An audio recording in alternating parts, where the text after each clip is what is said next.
Hi everyone, this is the fourth lecture of week 6, and again you can listen to this as an audio, and it is best if you read Genesis 35, 36, and 37 before you listen to this lecture. Again, if you read the materials, it will just stick a lot better. In this lecture, we are going to begin our discussion of the Joseph cycle. That is the series of narratives that center on the son of Jacob and Rachel, Joseph. And if you look at the Joseph cycle, it's very, very long.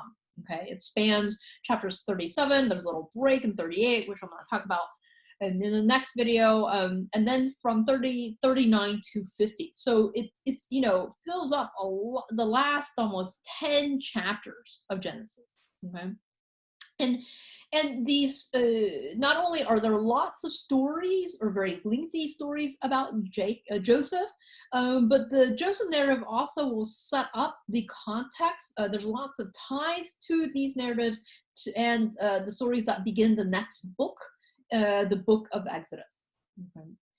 Okay. Now, before we get there, let me briefly summarize all the things that happened in Genesis 35, which will set the background for the Joseph stories in Genesis 37. So in Genesis 35, we are told that Rebekah's nurse, who was somehow traveling with Jacob, we don't know why, died and was buried under an oak in Bethel, a very famous holy site, which means the house of God. And some have wondered whether this is a way to claim Bethel. Okay. We are also told in Genesis 35, verse 22, that Reuben, the firstborn of Jacob, slept with Bilhah, his father's kind of second wife or concubine, therefore demoting him. And we discussed this briefly last time. Okay. Finally, we are told that Isaac died at the age of 180, and both Jacob and Esau came and buried him. Notice how there's no mention of Rebekah, as if Jacob never saw Rebekah again. Okay. Lastly, and this is really what sets up for the context of the Joseph story, we are told in Genesis 35 that Jacob's favorite wife, Rachel, died. And of course, in the previous lecture, we talked about the significance of her death. Okay, Rachel's demise really sets up for the Joseph narrative, right? Which of course begins or is centered on the favoritism of Rachel's son Joseph by his father Jacob, maybe as a direct result of the loss of his favorite wife here in Genesis 35. Okay. And as before, this favoritism will lead to a fracturing of the family of Israel, and therefore to pretty harrowing and devastating consequences. Okay. Now, before we talk about Joseph's story, we have to, discuss once again the tribes of Israel. Okay, as I noted at this point, okay, and after Abraham, Isaac, and Jacob, right? After Jacob becomes Israel and has 12 sons, okay, the stories will shift. It will go from being, which one of these sons is chosen or elect, to which one of the sons of Jacob or Israel will become the most dominant tribe. Okay, so at this point, the story will shift to the competition and leadership among the various children or sons of Jacob. Okay, all of them who would be, of course, considered elect. Okay. So the regional divisions will come to play a kind of larger and larger role going forward. Okay, and as noted before, I think I said this in the preceding video, the two large regional divisions of Israel consist of the North Israel and South Israel. Okay, North Israel, also called the North, Samaria, and sometimes confusingly Israel, okay, will be composed of 10 tribes. Okay, 10 northern tribes. Maybe Ephraim, which is one of Joseph's sons, will be the dominant. It's not clear. Okay, the tribes of Manasseh and Ephraim will be known as the Joseph tribes. Okay, and it become a little bit clearer what's going on. South Israel, so there's the north and then there's the south, will also be composed of two of the remaining tribes, the tribes of Judah and Benjamin. Okay, and Judah will be really at the head of South Israel, so much so that South Israel is sometimes called simply Judah, or the south. Okay.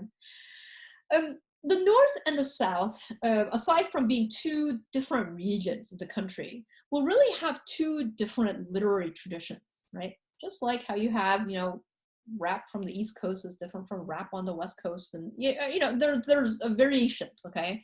The North, which will be destroyed first by the Assyrians in 722, okay? When they are destroyed, okay, scribes from the North probably fled into the South, Judah, which was still existent, okay, and brought with them their traditions. And it's at that point that scholars really think that you got this blending of Southern and Northern traditions, Southern and Northern texts, right? And this is really what spurred on the creation and the kind of getting together of the biblical texts, okay?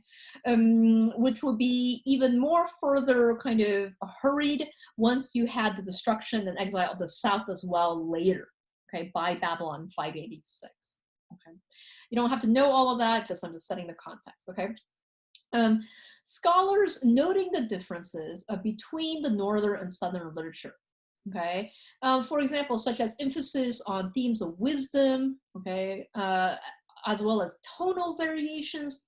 And you'll see once you start reading the Joseph narrative, how differently it sounds from the stories of, let's say, Jacob or Isaac or Abraham, okay?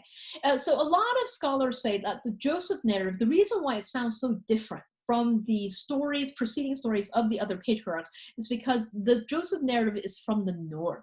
That it was originally written by Northern scribes who view themselves as descendants of the Joseph tribes, okay? That this is the reason why emotions are described so differently, why the style is so different, why the tone is so different, and why in some ways the Joseph narrative has these details. It kind of lingers over the story, something that you don't see in probably the Southern literature describing the other patriarchs, okay? Now, with that in mind, okay, let's turn to Genesis 37, which is where the story of Joseph begins, okay? So Genesis 37, verse 1 and the following. Jacob settled in the land where his father had lived as an alien, the land of Canaan. And this is the story, the family of Jacob. Joseph, being 17 years old, was shepherding the flock with his brothers. He was a helper to the sons of Bilhah and Zilpah, his father's wives, and Joseph brought a bad report to them, to their father. Now Israel loved Joseph more than any of his other children because he was the son of his old age, and he made him a long robe with sleeves. But when his brothers saw that their father loved him more than all of his brothers, they hated him and could not speak peaceably to him. So the story of Joseph begins with Jacob's favoring love of Joseph, okay? Again, maybe this has to do with Rachel's demise earlier, okay?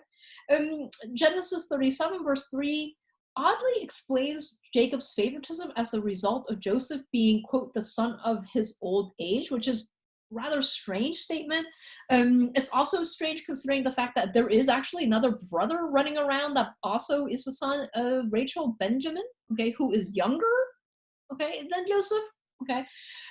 Some scholars explain this kind of son of the old age as maybe alluding to wisdom literature or wisdom ideas and wisdom themes that run throughout the Joseph cycle. Okay, or sapiential theme, okay, that's like a fancy word for it.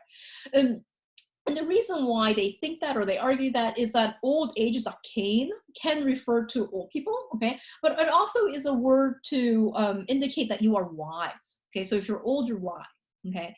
One thing to note by wisdom or being wise, in the biblical context, this doesn't necessarily mean that you are more intelligent per se.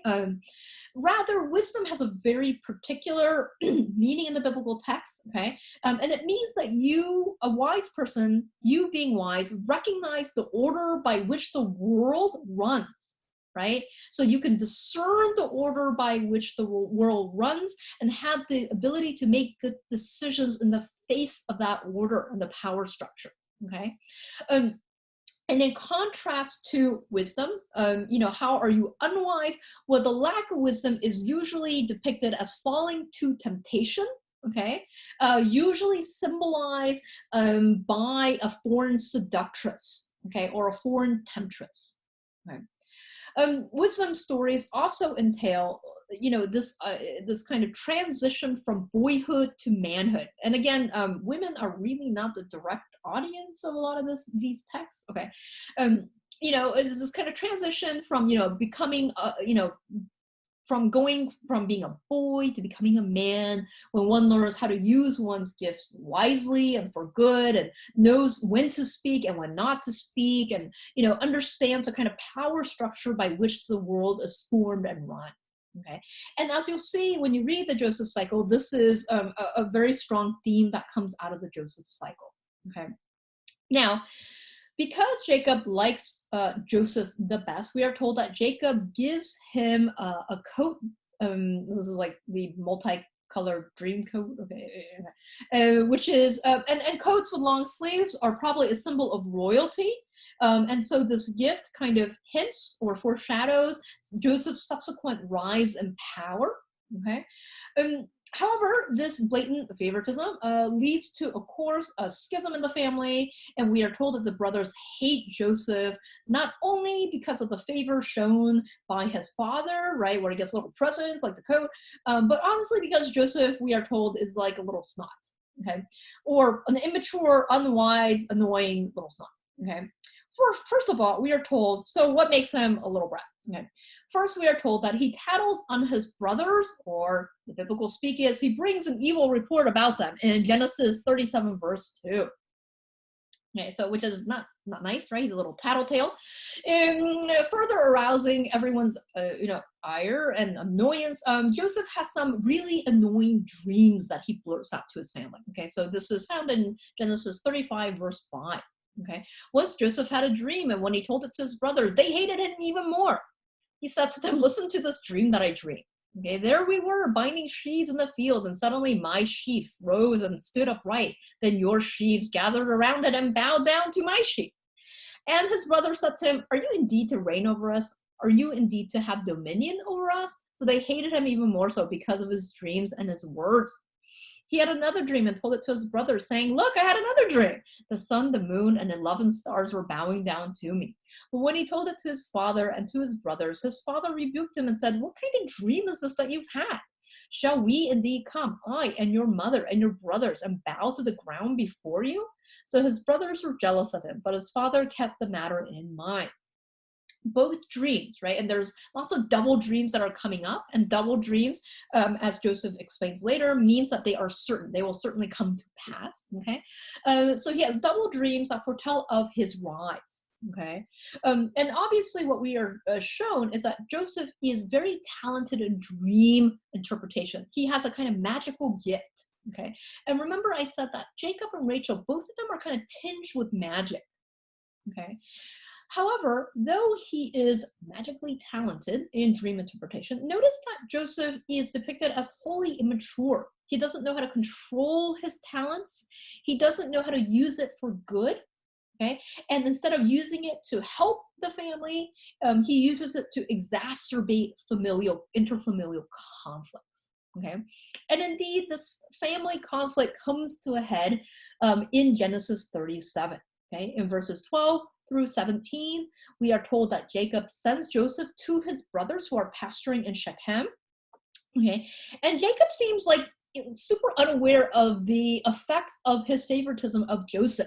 Okay, nor does he seem to really understand how violent his sons are. Although, if you read the story about, Dinah's rape and what the brothers do, I mean, it's not surprising that they're violent. Okay, whatever. Okay.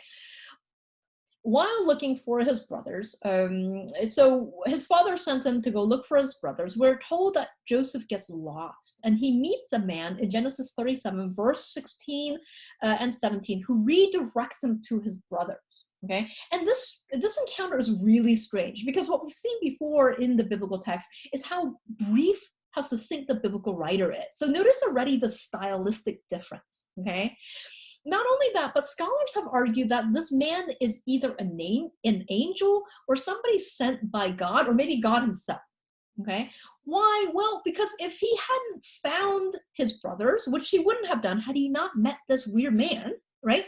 Joseph would never have gotten sold into as a slave in Egypt, nor would he have risen to power there. And without Joseph rising to power in Egypt, the Israelites probably would have starved to death during the famine. Okay. In short, the notice of this appearance of the man that guides Joseph, right, to what will be a kind of downward cycle, okay? This seems to evince a very different theology, okay? A different kind of God, okay? In the Joseph narrative, the God of the Joseph narrative is a God who has a set and established plan and has foreknowledge of that plan. Okay, and this is a different God than the God that we have seen before, where it's not quite clear whether that God has a plan. Okay, not only is the God of the Joseph cycle, again, probably a northern versus a southern difference, right? Not only does this God have a plan, but this plan, as we'll find out later, and as the text will repeat, in Genesis 50, verse 20, for example, this God has a plan that will transform the things that humans meant for evil, okay, the negative intentions of human beings, into something good, especially good for his chosen nation, Israel. Okay. Now, we are told that when the brothers see him coming, that they hate him so much that they immediately decide to kill him. Okay, again, not a very nice portrayal of the forefathers of Israel. Okay, this is verse 19. Okay, and they said to him, "Here comes the dreamer. Come now, let us kill him and throw him into one of the pits. Then we will say that a wild animal has devoured him, and then we shall see what will become of his dreams." Okay, but when Reuben heard it, he delivered him out of his hands, saying, "Let us not take human life." And Reuben said to them, "Shed no blood, throw him into this pit here in the wilderness, but lay no hand on him." And he said this that he might rescue him out of their hand and restore him to his father.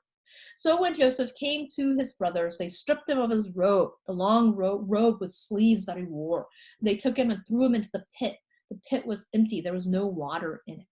Okay.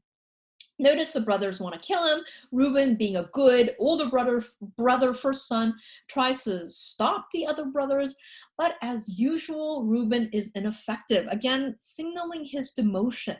Okay. Instead, we are told that the brothers throw Joseph into a pit and strip him of the cloak.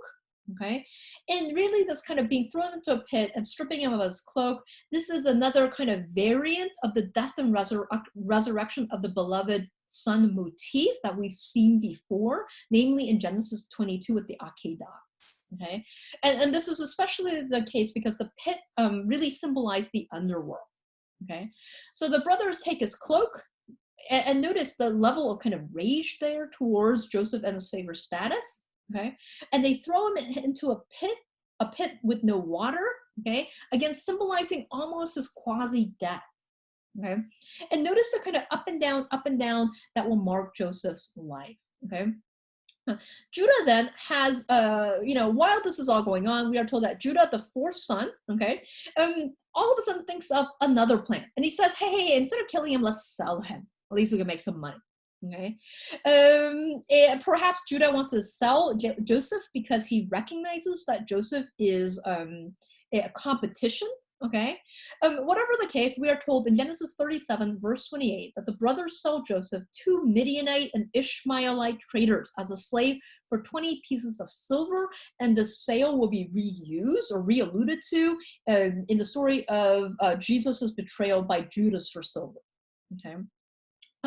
This sale, okay, the selling of Joseph. Now, this may also be kind of part of the kind of narrative comeuppance, okay, as the descendants of Ishmael, the son of the slave woman Hagar, now buys Joseph, the descendant of Sarah, and makes him a slave.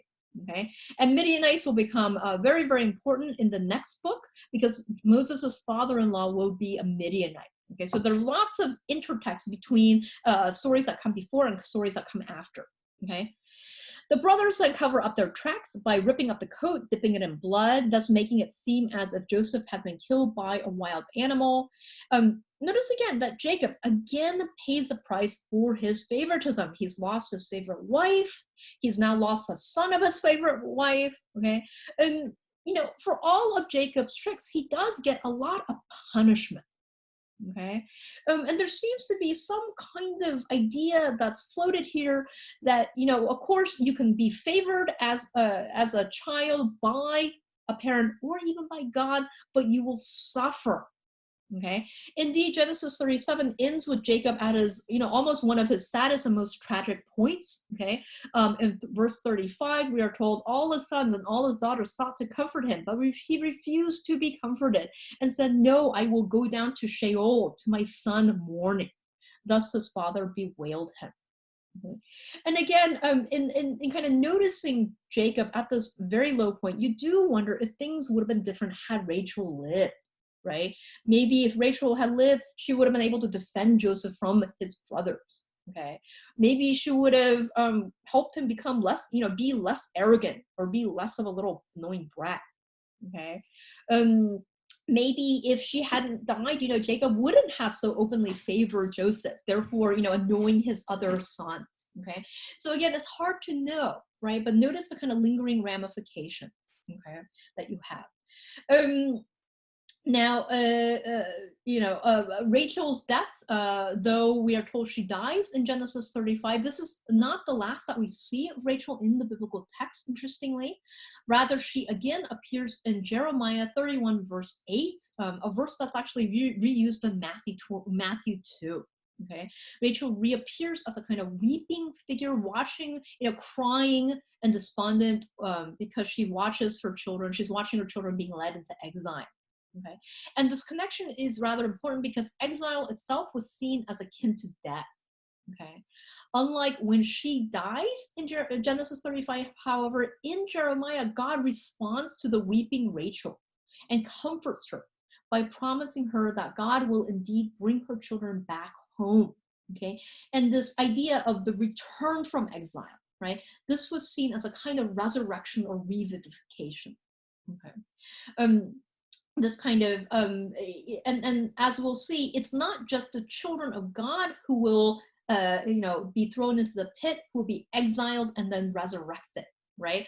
But rather, as the story of Joseph will show, Rachel's own child would kind of all relive this or pre-live the exile and return that will be experienced by the descendants of Rachel and Leah.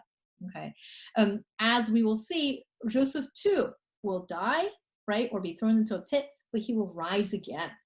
And as the narrative of Joseph keeps repeating, all of this is meant to show how what people meant for evil, or what his brother meant for evil, God will use for good, namely as a means by which to save God's people, the children of Israel.